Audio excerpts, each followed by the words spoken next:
Wait, well, thank you, Tim. Well, thank you. This is Tim Hill from Action Coach in Truro. And Tim, can you tell me what do you do? And yeah, tell me about Action Coach and what you do. Okay, we are a business coaching firm based in Truro, but we're a global company, franchise model. And what we do is we help business owners to go through a process of change in their business. So whatever that change that may be, if they want to become more successful, if they want to grow, if they want to earn more money, if they want to have more time for themselves, but ultimately we help them with change. Wow, wow. And with that being said, Tim, and what do you feel, what's the main challenges for business leaders today? Well, there's a bit of doom and gloom on the horizon at the moment with the economy. So that's a challenge. I mean, we've had COVID, and we're finding that people are coming out of COVID and deciding that, you know, some businesses are too hard to run at the moment. So people are going back into employment. That's happening a fair bit. The main challenges in Cornwall, which are always, you know, is that we have busy seasons. Okay, so how do you maximize the time between May and October in many industries? Staffing, recruitment, you know, can everyone get all the staff they want? And business owners generally working too much in their business. So people who are working 60, 70 hours a week, I speak to a lot of them. Wow, wow, wow. And those business users working that many hours there, what kind of impact has that had on them personally, for themselves, and also in their business? Well, it takes its toll eventually. I think when people start out, they are happy to be doing it because they believe that that is the way to growth. Mm. You know, you work hard and you get the results. And, you know, there is an element of truth to that. You do need to work hard, but you do need to choose the things that you work on. So a lot of people will be busy doing things that are not necessarily advantageous to the future growth of the company. A lot of people are busy fighting fires. Okay, and when you're busy fighting fires, that can go on for years and years and years and years, literally. Okay, decades. So some people can run the business and structure it so that other people are doing the work. But a lot of people don't do that. A lot of people just end up in this cycle of work. And without sounding too dramatic, those people do end up having a negative impact on their life, on their social life, on their family life. You know, it takes its toll. 50 hours, 60 hours a week, missing birthdays, missing after school plays with your kids. That stuff is real. That stuff goes on. Yeah, I see.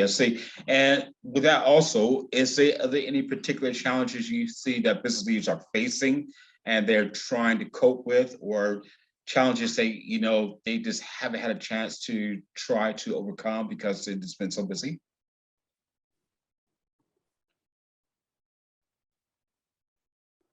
Just repeat the question. No, I was going to ask you, are there any other business challenges that business leaders are facing that, you know, they're just too busy to try to overcome those? And like I said, they've just been drowned out in their business, being in it all the time. Is there any other business challenges that you actually coming across with business leaders at the moment? Well, recruitment is a big one. Mm-hmm. Okay, a lot of people with recruitment is difficult. Okay, you can't deny it. I'm not saying that it's straightforward at all. There seems to be a knock-on effect from Brexit and COVID regarding people's changing of working habits. But people often just say, "Oh, there's no staff," or "I can't recruit anybody." And when I drill down on it, they're not actually spending that much time doing recruitment. Sure. You know, they're spending a lot of time. They're spending half an hour or an hour putting an ad up online, and then nothing happens. You know, there are deeper strategies to make your company more appealing for employees, and some of them take a lot of time. You know, you have to develop these things. So people are people just are not always focusing on the right thing. Yeah, sure. And that's interesting. And it's good to know that Action coaches out here, and they help business leaders across this county.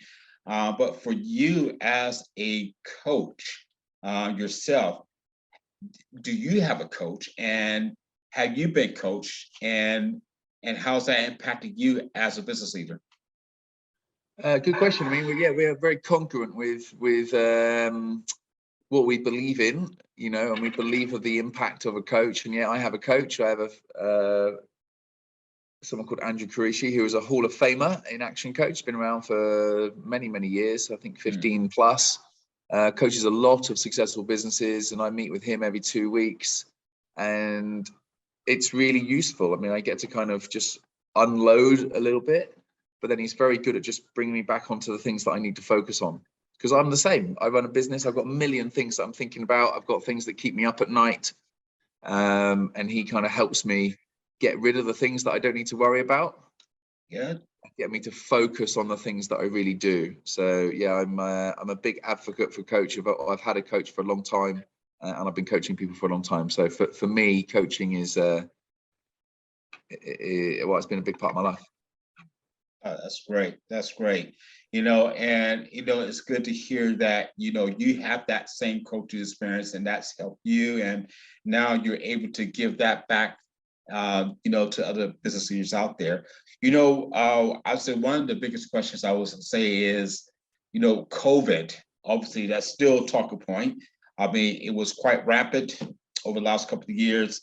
It's kind of been on and off over this last year, but for yourselves, speaking to business leader, how's COVID or the pandemic? What has been the biggest impact for that?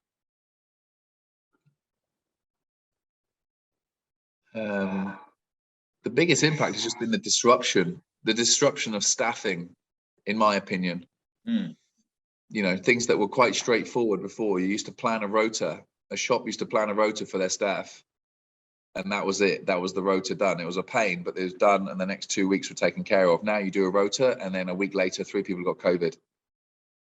So the disruption caused by the staffing, for me personally, has been a big thing. A lot of companies have had to change, like they've gone online with their products or their services. We work at the fish and chip shop that now has an online booking system. So you book a slot, Friday night at 7:40. That's been a big change for them as business owners. They've had to go through a lot of self-education in order to do that. So yeah, there's been many, many different changes, but staffing and technology have been 2 of the biggest ones. Okay. And, and when I'm picking up those business leaders that you're coaching, they're taking a great learnings away from yourself, which is good. But for you as a business leader, what is your biggest learning since you've been a business owner? It's a good question. I need to think about that. My biggest learning is